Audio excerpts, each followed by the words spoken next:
Hello everyone, and welcome to my version of trying to put forward some of my hopes for Gears 6. I had a lot of fun recording the footage in this video. I spent hours on it and I loved every minute. I thought it best for me to try not to rely too much on nostalgia, but to actually go back and play through each of the games just to see how things actually were. They are such amazing games. I wanted to look at the older games to try and look at what areas have improved over the years, and also to see what areas could benefit from a trip back through time to bring back some of the lost treasures we used to enjoy. I'm sure many people will make Gears 6 wishlist videos, and I'm sure those people will come up with some amazing ideas. I wanted to think out the box a little bit though, and try and bring some attention to some of the little less talked about things that I would like to see changed. Please keep in mind that all of us have our own preferences for Gears, and this will be mine. The first thing I want to look at is ways in which we could possibly help new players into what is a very difficult game. Who's next? In Gears 5 especially, it was evident that things were adjusted in order to provide newer players with a fighting chance. Lots of these changes were at the cost of frustration for experienced players, who felt as though they were constantly being punished for having already built up their skill set. Gears 5 provided players with a boot camp mode, which can teach a player the extreme basics of how to play the game, things such as running, taking cover and aiming. Whilst this could be useful for a brand new player, it's likely only going to point them in the right direction if they are planning on starting a campaign on casual. A new player who wants to enter multiplayer is going to experience a much different situation compared to what they will learn in this bootcamp tutorial. In Gears 6, I would really like to see the bootcamp expanded on, providing players with a place to learn everything from the extreme basics all the way through to the advanced techniques that they would expect to find players executing in multiplayer already. I feel that this would provide players with a non-chaotic environment to learn how things are done, and will provide them with the time to practice these advanced skills. I believe that this is a better alternative for helping new players. I feel as though this would encourage and aid players to learn how to play at a higher level, rather than restricting those players who already can. To do this, I think that as with Gears 5's boot camp, whereby it shows the outline of a mechanic, I think that Gears 6's boot camp could do the same thing, but rather than simply showing how to take cover, it can show how to perform advanced things such as a reaction shot and wall bouncing. I feel as though this would be much better for preparing a new Gears player to the Gears multiplayer. I feel as though it's really important for Gears that we don't discourage new players from trying to learn Gears, and I hope this idea would give them the tools to learn, rather than merely making things simpler to do. Whilst we're on the topic of new players, I do think about the experience they may have, and I think about how I would feel if I was the new player trying a new game and getting into these situations. The next topic is probably the most negative I want to talk about in this video, but this type of experience needs to change if we want to bring in new players. This video is meant to be looking for a positive experience for Gears 6, so what I'm about to say really is not intended to be taken in a toxic way, but I feel like it's really important and it needs saying. This does not only apply to Gears, and I can't stress that enough, but purely because this video is talking about Gears and the future of Gears, I will use Gears as my example so that it will all make sense. Game Pass, in my opinion, is a brilliant service. It has a lot of games on there for what I feel to be a reasonable price. However, as customers, we don't set the price for Game Pass, and we do not decide what games go on Game Pass. The service is advertised and we pay for it because that is the offer being presented to us and we feel that we want that. Based on that, as customers, we are making a deal to pay an agreed price for access to the services being offered to us. With that, it's no different to making a normal purchase transaction. As a customer, I expect that service that I've just paid for to work properly and to remain usable for the duration in which I'm paying for that service. Both Gears 4 and Gears 5 have been on Game Pass. Both games have suffered from inexcusably long matchmaking times, occasionally reaching 2 to 3 hours. Some players have showed experiencing even longer, just to find a match. That is totally unacceptable and is not what I expect to be paying for in a service. I'm mentioning Game Pass because it's often said that I get the game for free because it's on Game Pass. I think this can be a grey area because whilst technically yes, I did not directly purchase the game, what's to say that as a customer I didn't purchase Game Pass purely to access Gears based on advertising? So from that perspective, it's not free. I'm paying to access that game through the service. People sometimes try to justify the problems that games have due to them being free on Game Pass, whilst overlooking that I have paid for this service, and if a game isn't being funded enough as a result of being on Game Pass, then as a customer I don't want to be paying a service for that. I would rather it be sold as a standalone game if it means that it'll get the revenue it might need in order to work, if that is the issue that it may be having. With that explained, I want to think about my regular current experience on Gears 5, this being a choice between either an hour-long matchmaking session or connecting to a different continent purely just to find people to play against. Looking forward to Gears 6, I don't want to see a repeat of this matchmaking issue for a third game in a row. I think that a very helpful tool that could be added to the game is a population display. This will help players know if their region is populated for the mode they wish to play. It feels like such a simple tool that we used to have years ago on Gears 3 and also on Gears Judgment that could save players hours of wasted time in the menus. As we're talking about different modes being populated, I think now would be a good time to consider what players are looking for when they are playing Gears multiplayer.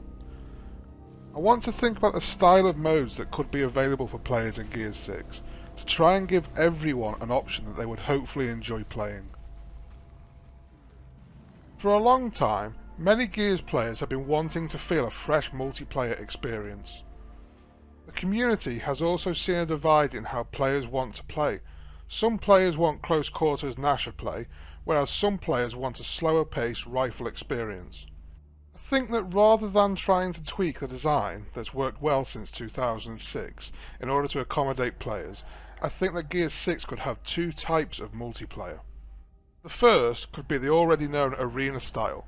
That can stay focused on the close combat players enjoy. The second, well, that could be open for discussion, but despite me listening to what some community members have requested and suggested, I really don't believe that a Battle Royale mode would work for Gears of War. I'm showing you now gameplay from Call of Duty. This map is huge and there are a lot of players on it, but I've been running around for a few minutes now and I've not seen a single person. I could only imagine how slow the gameplay would be if this were in Gears, whereby once players eventually spot each other, they'd seek cover and hide. I don't think that'd be very fun at all. What I do think could work as a second mode would be a big team battle style mode, whereby perhaps 10 players take on another team of 10, potentially include vehicles and a few other things to make it more interesting. When players say they want something new, what I really think they want is just something less competitive to what we have now. And I think a big mode, whilst contained in an arena style, could provide what players are looking for. Due to the larger map sizes, this would likely accommodate the players who prefer rifle range play too. I mentioned just now how there's two different types of player. In my opinion, both of these players use cover differently. I want to take a look at how cover works and how I feel it could be improved upon for Gears 6. Gears of War is a third-person cover-based shooter, so understandably, the cover is a huge factor of the game. Naturally, many players use cover to stay safe from incoming fire whilst returning fire of their own. As players' skills progress, they learn to use the cover for more than that. They begin to use the cover to traverse the map. Gears has a few different cover mechanics such as the cover switch, the up A, the ability to run up and down cover if it's long enough. If the cover is thin enough, you can mantle the cover. And lastly, if you roadie run and press B, you can quick vault that same bit of cover, potentially kicking an opponent that was stood on the other side. Gears maps are made with cover in mind, and they are full of things known as cover links, which make taking cover and all of these mechanics possible. Throughout Gears 5, TC did some weekly developer streams and they were extremely informative. On a number of occasions they actually demonstrated how they make maps, and within that they showed off the use of cover links. As you can see in some of these images taken from some of TC's streams and videos, you can see how cover links are incorporated into every map that the game has. This is what the game uses to detect when a player goes into cover and the inputs they are trying to do whilst in cover. A very simple way of looking at this: if a wall has a cover link attached to it, if you press A, you will slide to the cover and take cover. However, if a wall does not have a cover link next to it, if you press A, you will roll at that cover as if it was any other part of the map. Throughout the history of Gears of War, cover has felt very different from game to game. For example, on Gears of War 1, or the remaster UE, cover has felt quite clunky to some, or heavy, depending on how you want to put it. This potentially due to when you press A to commit to a slide, you must reach the cover before you can do anything else. As players played Gears of War 1, players tried to find something to make their Gnasher battles that little bit more interesting and give them the edge over their opponent. Players began to do something called wall bounce, which was a concept of go to one wall, go to another, go to another, go to another. In Gears of War 2, they introduced a mechanic to make this better. This was called the wall cancel, meaning if you press A and pull back on your stick, you cancel the slide, allowing you to look at a different direction and chain your movement together without reaching the wall. This allowed for a faster style of play and more unique battles. Jumping forward a few more years into Gears of War 3, it really felt as though Epic had recognised that wall bouncing was quite a popular part of the game. As a result, it felt as though that they'd really polished the wall cancel mechanic. Gears of War 3 offered a wide variety of playstyles thanks to its unrestricted design. It required precision, which in turn took practice in order to improve a player's skill, which for many was enjoyable enough to spend time on the game to earn their advantages that they could then go on to use in battle. Players had spent about 5 years practicing on Gears of War 3 before later getting Gears of War 4 released in 2016. By this point, players were quite set in their ways and had their preferences as to how Gears of War should feel, especially as this was strongly tied to their skill set on the game. At this stage, players had their preferred cover style. They either liked the older no wall cancel or they liked the newer wall cancel. Gears 4 was an interesting game because somehow it managed to make the wall cancel feel more polished, whilst at the same time feeling as though it had been made easier to do. Looking at how much I'm struggling now I go back to it, I think it deserved more praise than I personally gave it. However, players who disliked the concept of wall bouncing provided feedback throughout the lifespan of this game, which left us as a community very divided. We had players who disliked the wall cancel, we had players who disliked the new easier feeling wall cancel, and players who prefer the new easier feeling wall cancel because it allowed them to participate. As we now find ourselves in the later stages of Gears 5, we've got to this point following many changes to the game along the way. I have felt as though Gears 5's movement system has allowed for much easier wall bouncing that takes almost no thought at all. All we need to do is compare my movement in this clip that you can see now against the previous clip on Gears 4, whereby I was struggling to chain anything together in just a straight line. As Gears players, we seem to hold the skill gap of Gears in high regard.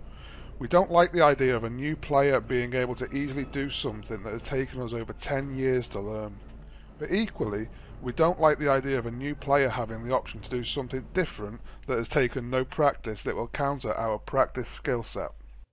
I feel as though Gears 5 takes almost no thought and no precision when bouncing compared to previous titles. I think this adds to the frustration for those who feel like they're losing to worse players, to quote. It feels as though the skill gap has been closed in order to bring everybody together. Weirdly though, in a non-serious setting, I do quite like how smooth the movement on this game feels. It is very fluid. I just don't know if it's the best in terms of the skill gap that the Gears players value. Maybe requiring precision may be the better option. Maybe we might prefer the skill gap to be raised a little bit more. I have explained all of this though because I want to try and explain my main gripe with Gears 5's movement in the hope that it can be avoided in a future Gears game, this being how sticky the walls feel. As a player, my only fight should be against my opponents. However, on Gears 5, I feel like 50% of me is fighting the opponents and 50% of me is fighting the game whilst trying to do something as simple as running around the map. I don't like that, and it takes a lot of the fun out of the game for me. I'm showing a form of wall bouncing that is not a sensible way of playing. I'm away from the fight and I'm just bouncing around, but my point is how players often use bouncing to simply traverse the map. This being because it can feel faster and it's simply just more interesting than running from point A to point B in a straight line. I feel as though feedback from players who dislike wall cancels has potentially led to the changes to the cover that try to limit how quickly players can leave that cover after touching it. I think this leads to the feeling of being stuck to a wall. I could be completely wrong, but as a player I find myself sticking to walls in Gears 5 almost as much as I do in Gears 1, which is crazy. I want to try and explain though. I've just showed you about cover links. I did this because I feel like I understand the basics, but there's a lot I don't understand. I've never used them, I just understand that they exist. And I'd like to think that they can be programmed differently to potentially prioritise how a character takes cover differently. I'd like to see a character take cover on the end of a cover rather than in the centre. Because I feel like if I'm moving around the map quickly, then I want to be able to get around a wall as quickly as possible. Now when I say up A here, I don't mean to shoot somebody, I mean the literal sense of movement to run and continue up there. Or if I was to take cover, I'd potentially want to cover switch to there and come back again. But imagine I've been running up here and I go to take cover on there with the intention of running up there. If I press A, I take cover in the centre of the cover, which if I'm trying to move quickly, that's going to feel like I'm stuck and my character's just going to be switching sides when I'm trying to figure out what's going on. And if I'm pressing up and pressing A, I'm going to potentially roll, which may be the cause of a lot of people feeling like they're getting stuck in cover and rolling for no reason. Whereas if I was to get further over, which obviously that is the precision of it, but I feel like the prioritising would be better if I could do it from here. But if I go here and press A, it'll take cover where I want it and it'll continue. But if I'm not looking at the exact point where that might be, where I can't see it, so I don't know where I'm aiming for, I'll take cover in the centre and I'm stuck. So I think if you're somewhat near a cover, depending on which side of it you're looking, I would like it to either take cover on that side, or if we're imagining this is a corner, I'd like to take cover on that side. I also feel like taking cover in the centre, let's say this was a cover that could be mantled, if I'm pressing up A expecting to be doing an up A, if I'm pressing up and A, that's the cause of so many accidental mantles as well. So I feel like if it was changed in Gears 6, I'd love to be able to take cover here and it prioritise the corner of a cover and not the centre. I feel like it's a massive hindrance for movement, and I think it'd make the game feel a lot more fluid and less restrictive. I would love to see that change in Gears 6. Of course, the main reason we all play games is for fun, but sometimes it's incentivising to have a secondary reason too. The last thing I want to look at is how the reward system for Gears 6 could hopefully encourage players to spend more time playing and feeling a sense of accomplishment when they do. As with most games, Gears of War has a way for players to unlock rewards for use in game, such as character and weapon skins. Gears 2 introduced a war journal in the main menu. This allowed players to track their progress towards milestones with a clear and concise layout. Players could perform in-game tasks to unlock specific rewards that they could show off in-game once earned.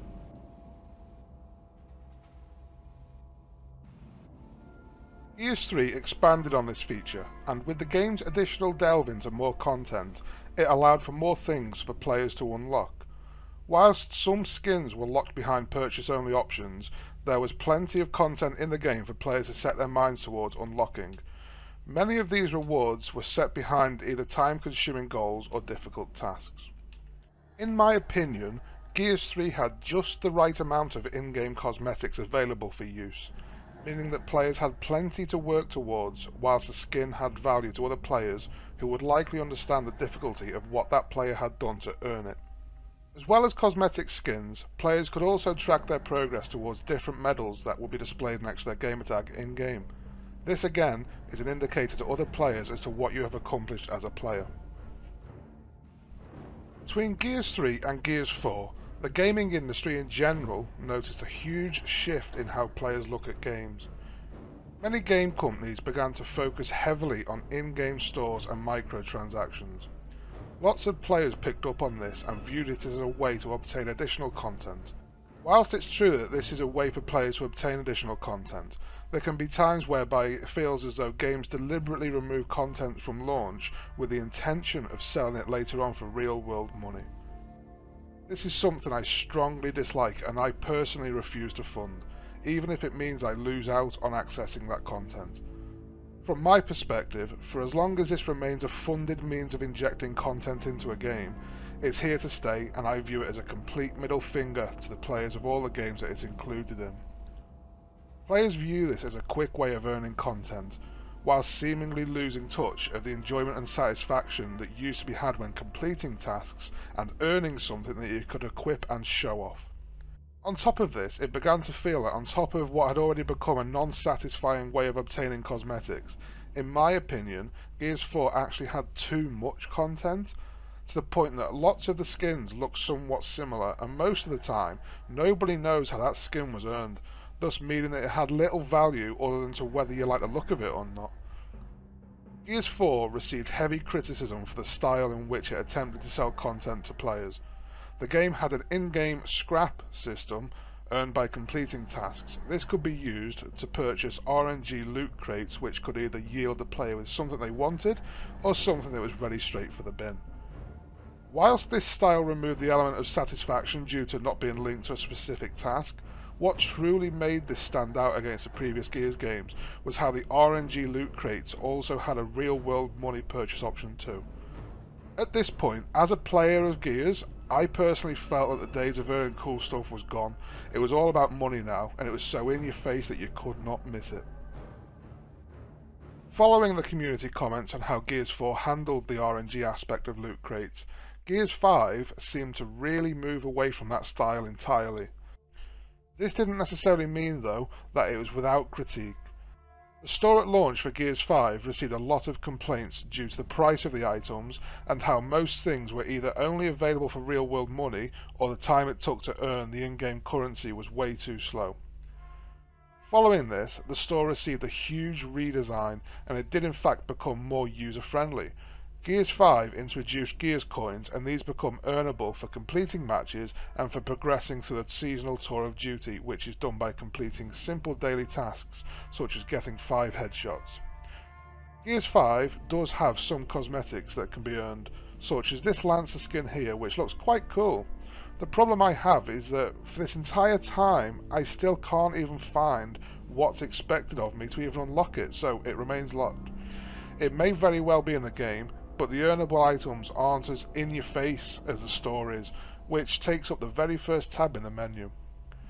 As with Gears 4, I feel like this game has way too many skins available to be obtained, and I think it's for the same reason as Gears 4 too.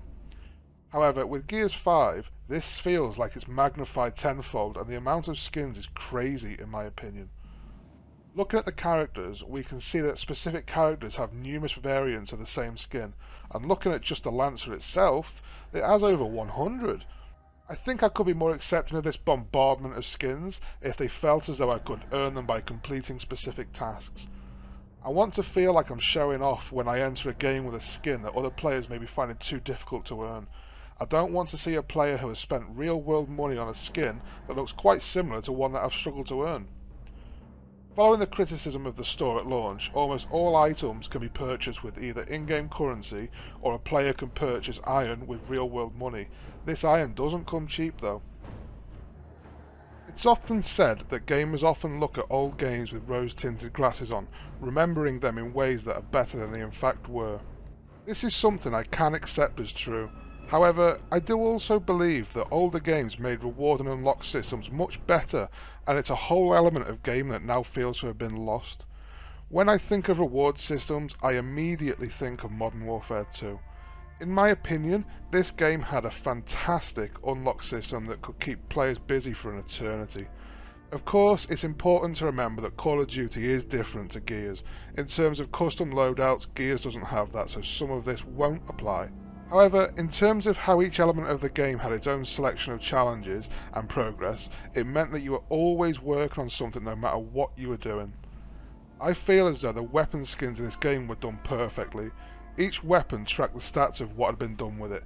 Earning headshots with that weapon would unlock a different weapon skin, and if a player saw you with the final skin, they knew that you had earned it. I loved that. I understand that unfortunately, stores in games have now taken over modern day gaming, and it's probably not going away anytime soon, if ever. But despite that, I would love to see Gears 6 not seem as though it's the main focus of the game. I would love to see a combination of Gears 3's reward system along with Modern Warfare 2's level of stat tracking. I think that would add so much more longevity to the game. I think it would be ideal. I really enjoyed going back to those older games. It's been a long time and I'd forgotten just how great they actually were. I hope you've enjoyed listening to some of my ideas.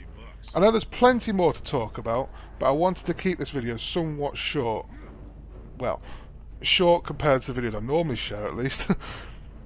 I'm interested to hear what you think though. Do you agree with what I've said? Or not? Are you even looking forward to Gears 6 or have you moved on to other things? I can understand both, I really can.